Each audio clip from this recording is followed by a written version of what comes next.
ফোনটা হাতে নিতেই বুকটা থুপুক করে উঠল। আরেফ গোসল করছিল আর ওর ফোনটা টেবিলের উপর পড়েছিল। একটা নতুন নোটিফিকেশন ঝলঝল করছিল। আমার মন সাইকের ছিল না, কিন্তু কেমন একটা অস্থিরতা আমাকে টেনে নিয়ে গেল। স্ক্রিনে চোখ পড়তেই মনে হলো আমার পায়ের তলার মাটি সরে যাচ্ছে। বুকের ভেতরটা দুমড়ে মুচড়ে উঠল, শ্বাস নিতে কষ্ট হল। ঠিক তখনই ননদ নবিলার কণ্ঠস্বর ভেসে এলো পিছন থেকে, ভাইয়ের বউ, তোমার স্বামীর আসলে অন্য কেউ আছে। আমি শক্ত হয়ে দাঁড়ালাম।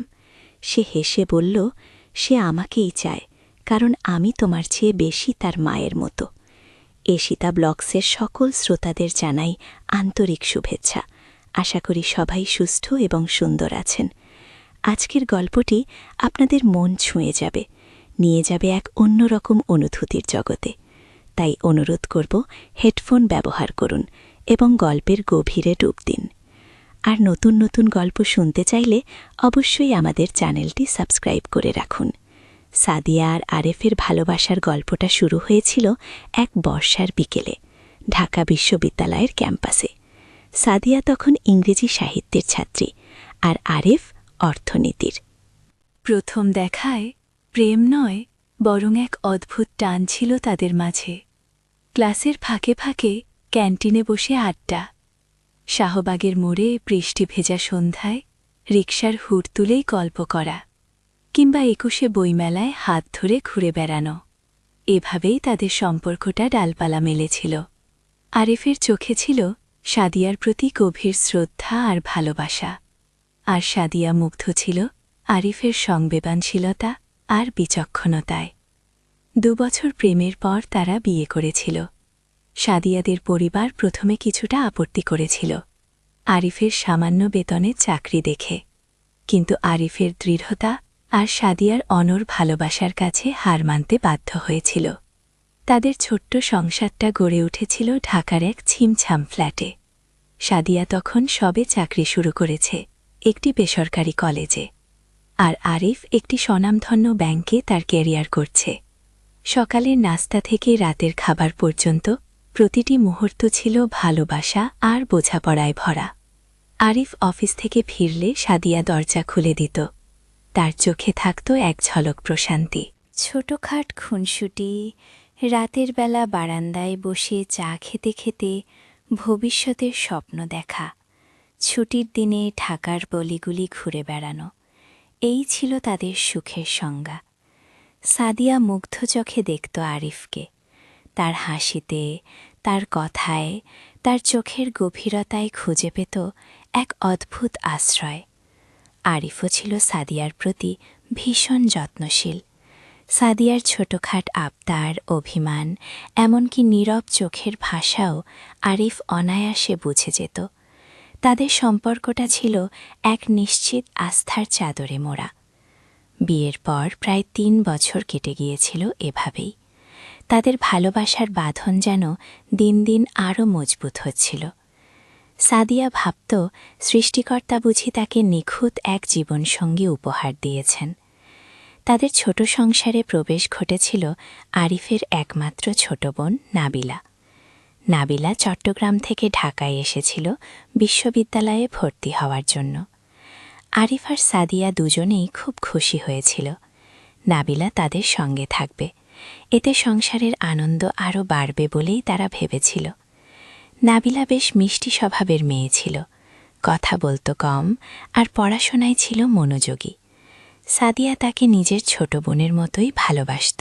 নাবিলার পছন্দের খাবার রান্না করা, তার পড়াশোনার খোঁজ নেওয়া, এমনকি পোশাক কেনার সময়েও সাদিয়া তাকে সঙ্গে নিয়ে যেত। নাবিলাও প্রথম প্রথম দিদিভাই দিদিভাই করে সাদিয়ার সাথে মিশেছিল, কিন্তু ধীরে ধীরে সাদিয়া নাবিলার আচরণে কিছু সূক্ষ্ম পরিবর্তন লক্ষ্য করতে শুরু করল। নাবিলা আরিফের প্রতি একটু বেশি মনোযোগ দিত। আরিফ অফিস থেকে ফিরলে আগে নাবিলাই ছুটে যেত দরজা খুলতে। আরিফ ক্লান্ত হয়ে এলে নাবিলাই হাতে চা, কফি বা ঠান্ডা শরবত নিয়ে হাজির হতো। সাদিয়া প্রথমে ভেবেছিল এটা হয়তো ছোট বোনের ভাইয়ের প্রতি স্বাভাবিক ভালোবাসা। আরিফও হয়তো নাবিলার প্রতি একটু বেশি যত্নশীল ছিল, কারণ সে ছিল তার একমাত্র ছোট বোন। তার মায়ের শূন্যতা পূরণ করার চেষ্টা করত। তাদের মা আরিফের ছোটবেলায় মারা গিয়েছিলেন। আরিফ নিজেই সাদিয়ার কাছে অনেকবার বলেছিল মায়ের অভাব সে ভীষণভাবে অনুভব করে। নাবিলা তার মায়ের খুব আদরের ছিল। মায়ের মৃত্যুর পর আরিফ তাকে অনেকটা মায়ের মতো করে আগলে রেখেছে।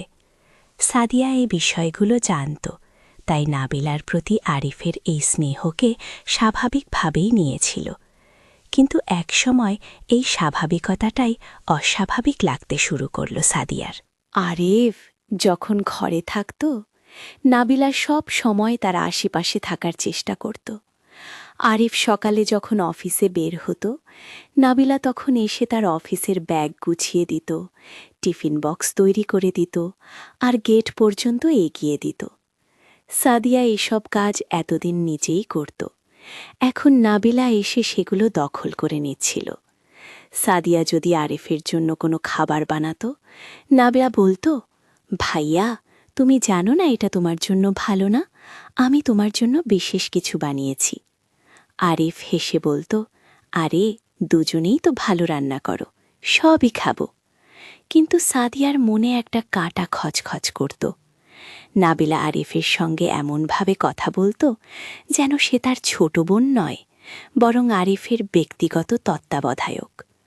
রাতে যখন সাদিয়া আর আরিফ একসঙ্গে বসে গল্প করত, নাবিলা এসে চুপচাপ তাদের পাশে বসত।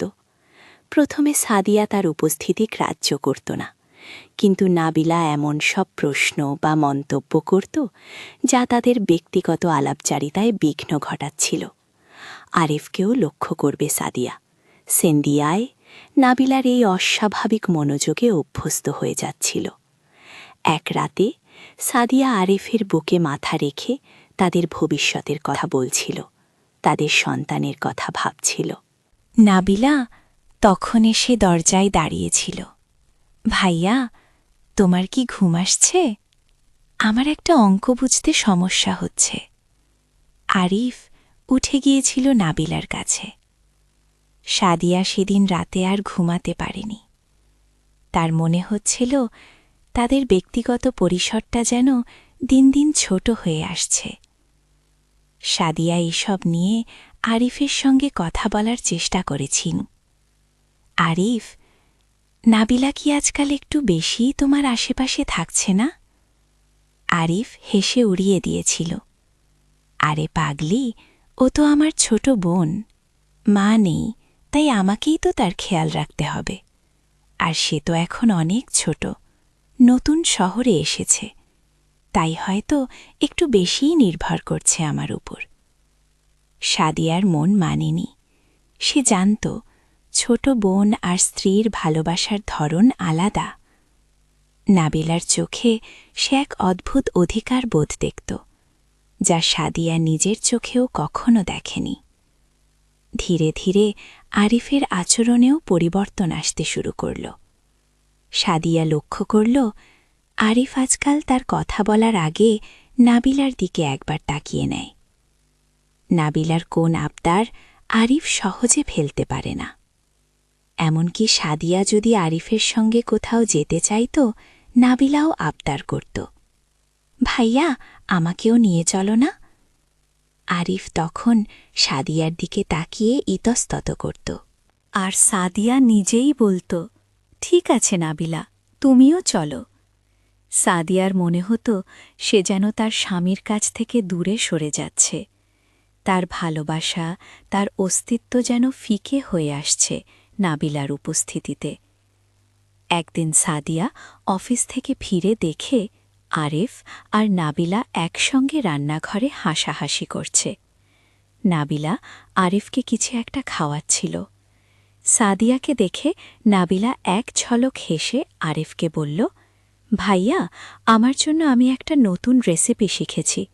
এই দিদিভাই জানে না, তাই না? আরিফ হেসে সায় দিয়েছিল। সাদিয়ার বুকে ব্যথা অনুভব হয়েছিল। সে জোর করে হাসার চেষ্টা করল। আমি কি রান্নাঘরে ঢুকতে পারি, নাকি তোমরা আমাকে বের করে দেবে? নাবিলা উত্তর দিল, না দিদিভাই, তুমি বরং বিশ্রাম নাও, ভাইয়ার তো ক্লান্তি কাটানো প্রয়োজন। সাদিয়ার মনে হল নাবিলা তাকে উদ্দেশ্য করে এসব কথা বলছে। সাদিয়া মনে মনে কষ্ট পেত, কিন্তু আরিফকে কিছু বলতে পারত না।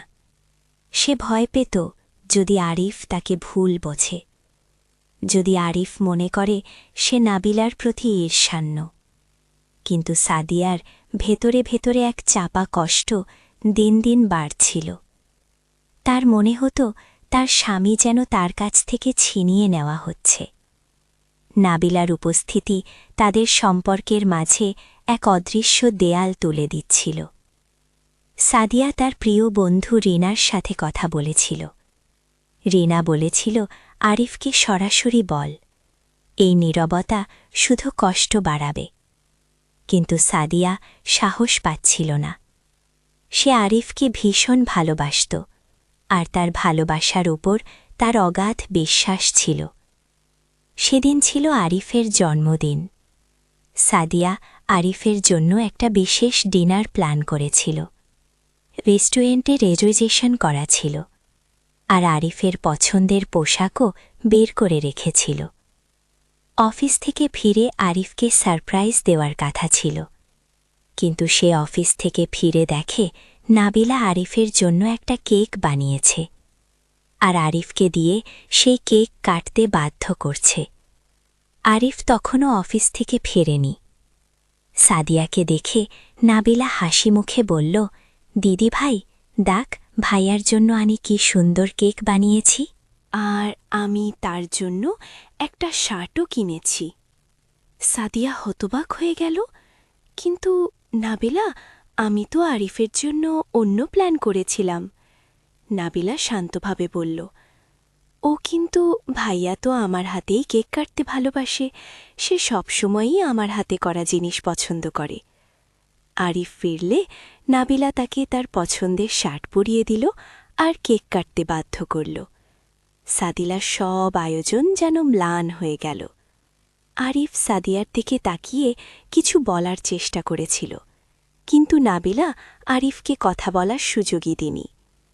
সাদিয়ার চোখে জল এসে গিয়েছিল। সেই রাতের পর থেকে সাদিয়া আর আরিফের মাঝে একটা অদ্ভুত নীরবতা তৈরি হল। সাদিয়া চেষ্টা করল আরিফের সঙ্গে কথা বলতে, কিন্তু আরিফ যেন এড়িয়ে যাচ্ছিল। তার মনে হচ্ছিল আরিফ যেন নবিলার প্রতি এতটাই দুর্বল যে সে সাদিয়ার কষ্টটা দেখতেও পাচ্ছিল না। সাদিয়া ঠিক করল সে আর চুপ থাকবে না, সে আরিফের সঙ্গে সরাসরি কথা বলবে। পরের দিন সকালে আরিফ গোসল করছিল। সাদিয়া রান্নাঘরে নাস্তা বানাচ্ছিল। হঠাৎ আরিফের ফোনটা বেজে উঠল। সাদিয়া রান্নাঘর থেকে এসে দেখল স্ক্রিনে একটা অপরিচিত নম্বর থেকে বার্তা এসেছে। সাদিয়া সাধারণত আরিফের ফোন ঘাঁটত না। তাদের সম্পর্কে এতটাই বিশ্বাস ছিল যে এসবের প্রয়োজন পড়েনি, কিন্তু আজকাল তার মনে কেমন একটা সন্দেহ দানা বাঁধছিল। তার হাত কাঁপছিল। সে ফোনটা হাতে নিল। ঠিক তখনই নাবিলা পিছন থেকে এসে দাঁড়াল। দিদিভাই, কি হয়েছে? ভাইয়ার ফোন কেন হাতে? সাদিয়া ফোনটা হাতে নিয়ে নাবিলার দিকে ঘুরল। তার চোখে ছিল এক মিশ্রিত অনুভূতি, ভয়, সন্দেহ আর এক রাশ অসহায়ত্ব। নাবিলা ফোনটা সাদিয়ার হাত থেকে একরকম ছিনিয়ে নিল। তার চোখে মুখে ছিল এক অদ্ভুত শয়তানি হাসি। সে স্ক্রিনের দিকে তাকিয়ে কিছু একটা পড়ল। তারপর সাদিয়ার দিকে তাকিয়ে এক শীতল হাসি হেসে বলল, ভাইয়ের বউ, তোমার স্বামীর আসলে অন্য কেউ আছে। সাদিয়ার পায়ের তলার মাটি সরে গেল। তার সারা শরীর অবশ হয়ে গেল। কি বলছিস তুই নাবিলা? কার কথা বলছিস? তার কণ্ঠস্বর কাঁপছিল। নাবিলা এবার আরও জোরে হাসল। সেই হাসি সাদিয়ার বুকের ভেতরটা চিরে দিচ্ছিল। আরে বোকা দিদি ভাই, তুমি এখনো বুঝতে পারছ না? ঠিক তখনই আরিফ গোসল সেরে বাথরুম থেকে বেরিয়ে এলো। তাকে দেখে সাদিয়া যেন কিখুদা স্বস্তি পেল। আরিফ, দেখো নাবিলা কি বলছে। আরিফ সাদিয়ার বৃদ্ধস্ত মুখ দেখে হতবাক হয়ে গেল। নাবিলার হাতে তার ফোন দেখে সে ভুঁ কুঁচকে তাকাল। নাবিলা, আমার ফোন তোমার কাছে কেন? আর কি হয়েছে এখানে? নাবিলা আরিফের দিকে তাকিয়ে এক মুহূর্তের জন্য তার ভঙ্গি পরিবর্তন করল। তার মুখে একটা নিষ্পাপ অসহায় ভাব ফুটে উঠল। ভাইয়া, দিদিভাই তোমার ফোন দেখছিল, আর এই মেসেজটা এসেছে। দিদিভাই খুব মন খারাপ করেছে। নাবিলা আরেফের দিকে ফোনটা বাড়িয়ে দিল। আরেফ ফোনটা হাতে নিয়ে মেসেজটা দেখল। সেটা ছিল একটা সাধারণ মার্কেটিং মেসেজ, কোনো ব্যাংক থেকে আসা একটা অফার। আরেফ সাদিয়ার দিকে তাকিয়ে বিভ্রান্ত চোখে বলল, সাদিয়া, এটা তো একটা সাধারণ মেসেজ, এতে মন খারাপ করার কি আছে? সাদিয়া তখনও স্তম্ভিত। নাবিলার এই মিথ্যাচার দেখে সে বাকরুদ্ধ হয়ে গেল। নাবিলা, তুই মিথ্যা বলছিস। তুই বললি আমার স্বামীর অন্য কেউ আছে। নাবিলা এবার আরেফের দিকে ফিরে সাদিয়ার দিকে এক পলক তাকিয়ে আবার সেই শীতল হাসিটা হাসল। সে আমাকেই চায়, কারণ আমি তোমার চেয়ে বেশি তার মায়ের মতো। এই কথাগুলো সাদিয়ার কানে বাজল বজ্রপাতের মতো। তার সারা শরীর যেন ঠান্ডা হয়ে গেল। নাবিলা কি বলতে চাইছে? সে আরিফের মায়ের মতো? এ কেমন অদ্ভুত দাবি! সাদিয়ার চোখে অবিশ্বাস আর ভয়ের এক মিশ্রিত অনুভূতি খেলা করে গেল। আরিফ ও নাবিলার কথায় হতবাক হয়ে গিয়েছিল। নাবিলা, এসব কি বলছিস? কি বলতে চাইছিস তুই? আরিফের কণ্ঠে স্পষ্ট বিরক্তি আর বিস্ময় ছিল। নাবিলা এবার আরিফের দিকে এগিয়ে গিয়ে তার হাত ধরল। তার চোখে ছিল এক অদ্ভুত গভীরতা, যা সাদিয়ার কাছে অসুস্থ মনে হল। ভাইয়া, তুমি জানো, নামা যখন চলে গেলেন তখন আমি কত ছোট ছিলাম। তুমিই তো আমাকে মায়ের মতো করে আগলে রেখেছ। তুমিই আমার সব। দিদিভাই কি এসব বোঝে? দিদিভাই তো শুধু তার নিজের কথা ভাবে, তার নিজের স্বপ্ন আর ভালোবাসার কথা ভাবে। কিন্তু আমি তো তোমার জন্য সব ত্যাগ করতে পারি। আমি তো তোমার মায়ের শূন্যতা পূরণ করতে পারি, যা দিদিভাই কখনোই পারবে না। সাদিয়া অনুভব করল তার মাথার ভেতরটা যেন দপদপ করছে। নাবিলা শুধু আরিফের ছোট বোন নয়, সে যেন এক অদ্ভুত মানসিক রোগে আক্রান্ত। সে আরিফের প্রতি এক অস্বাভাবিক অধিকার বোধ দেখাচ্ছে। সাদিয়ার মনে পড়ল আরিফ ছোটবেলায় মাকে হারানোর কষ্টটা কতটা গভীর ছিল। নাবিলা কি সেই দুর্বলতার সুযোগ নিচ্ছে? নাবিলা, তুই কি বলছিস এসব? তুই জানিস না তুই কত বড় ভুল করছিস। সাদিয়ার গলা কাঁপছিল। নাবিলা সাদিয়ার দিকে তাকিয়ে তার ছিল্লের হাসি হাসল। ভুল? আমি ভুল করছি না দিদিভাই, তুমিই ভুল করছ। তুমি ভেবেছ শুধু প্রেম আর ভালোবাসা দিয়ে সব হয়? ভাইয়ার জীবনে মায়ের শূন্যতা পূরণ করা প্রয়োজন। আমি তার মা হতে পারি, তার বোন হতে পারি, তার বন্ধু হতে পারি, কিন্তু তুমি শুধু তার স্ত্রী। আর স্ত্রীরা তো বদলায়, তাই না? কিন্তু মা কখনো বদলায় না। আরিফ এতক্ষণ নীরব ছিল। নাবিলার প্রতিটি কথা যেন তাকে গভীর চিন্তায় ফেলে দিচ্ছিল। সে নাবিলার হাত ছাড়িয়ে সাদিয়ার কাছে এলো। নাবিলা, তুমি এসব কি বলছ? সাদিয়া আমার স্ত্রী, আমার জীবন সঙ্গী, আর তুমি আমার ছোট বোন। এই দুই সম্পর্কের তুলনা হতে পারে না। নাবিলা আর্তনাদ ভরে উঠল। কেন হতে পারে না ভাইয়া? তুমি কি ভুলে গেছ মা চলে যাবার পর আমি কেমন একা হয়ে গিয়েছিলাম? তুমিই তো আমাকে বুকে টেনে নিয়েছিলে। তুমিই তো বলেছিলে তুমিই আমার সব। নাবিলার চোখে জল এসে গেল। তার কান্না দেখে আরেফের মুখটা নরম হয়ে গেল। সাদিয়া পরিস্থিতিটা বুঝতে পারল। নাবিলা আরেফের দুর্বল জায়গায় আঘাত করছে। মায়ের প্রতি আরিফের ভালোবাসা আর মায়ের শূন্যতা আরিফকে সবসময় কষ্ট দিয়েছে। নাবিলও সেই আবেগটাকে নিজের স্বার্থে ব্যবহার করছে। সাদিয়ার মনে এক মিশ্রিত অনুভূতি খেলা করল, রাগ, কষ্ট আর এক অদ্ভুত সহানুভূতি। সাদিয়া নিজেকে শক্ত করল। সে জানত এই মুহূর্তে তাকে দুর্বল দেখালে চলবে না। নাবিলা, তোর এই ভাবনাটা অসুস্থ। আরিফকে তুই নিজের সম্পত্তি ভাবছিস, যা তোর অধিকার নয়। আরিফের জীবনে মায়ের শূন্যতা কখনোই পূরণ হবে না, আর তার স্ত্রী হিসেবে আমার ভূমিকাও ভিন্ন। তুই এমনভাবে কথা বলছিস যেন তুই আরিফের জীবন থেকে আমাকে সরিয়ে দিতে চাইছস। নাবিলা হাসল। আমি তো শুধু সত্যিটা বলছি দিদি ভাই। ভাইয়া আমাকেই বেশি ভালোবাসে, কারণ আমি তাকে মায়ের মতো যত্ন করি।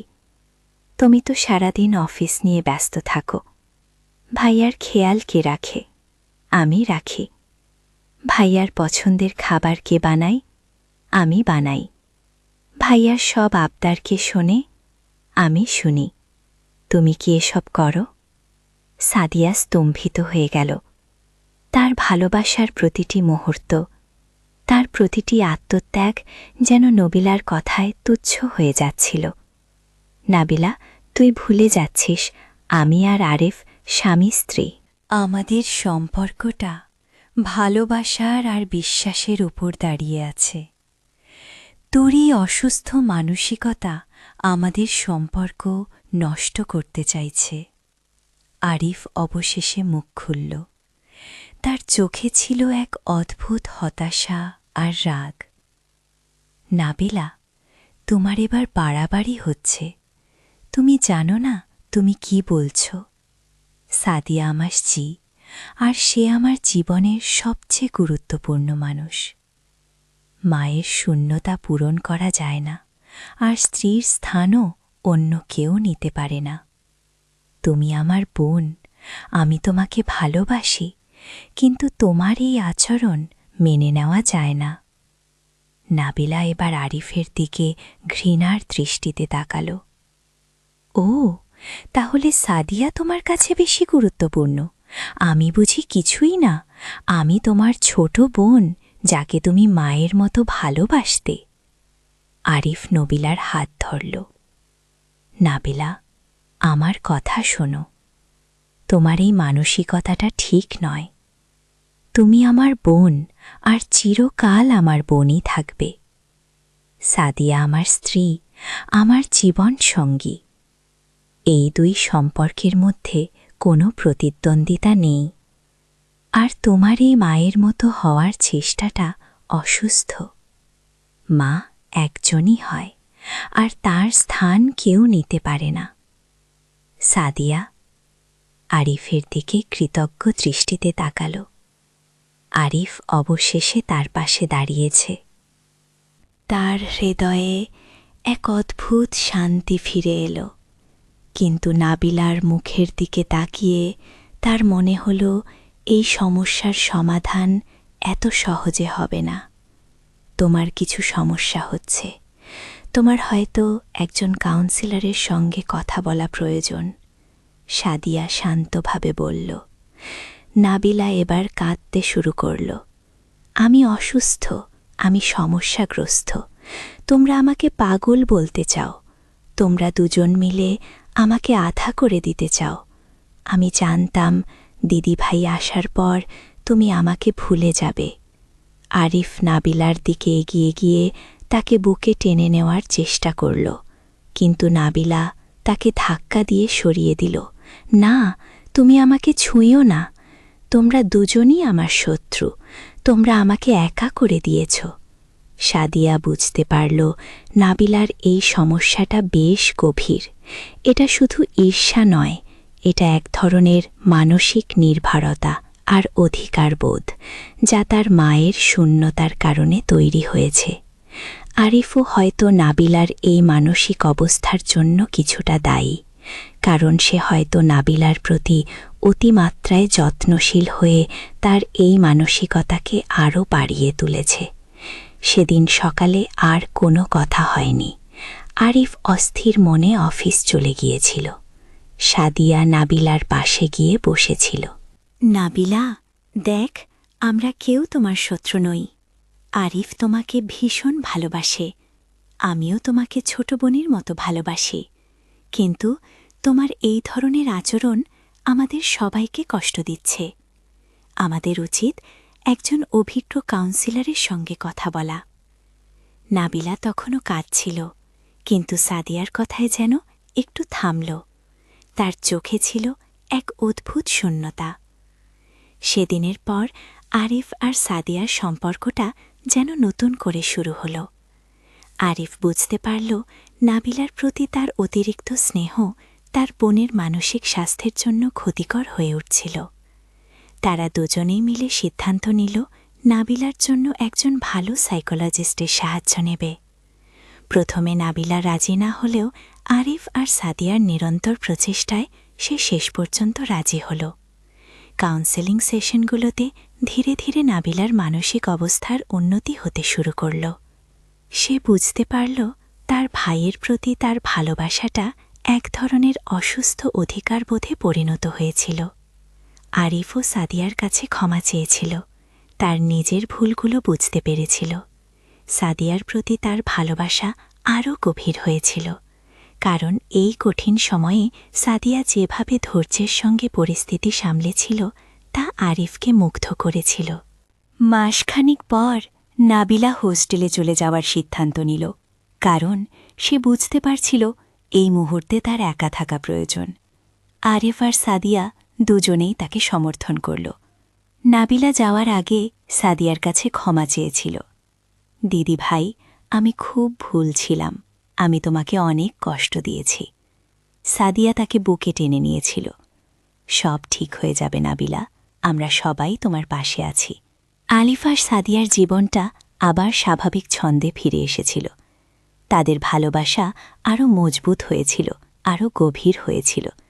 তারা বুঝতে পেরেছিল সম্পর্ক মানে শুধু ভালো সময়ে পাশে থাকা নয়, কঠিন সময়ে একে অপরের হাত ধরে পথ চলাও। সেদিন আরিফ অফিস থেকে ফিরলে সাদিয়া দরজা খুলে দিল।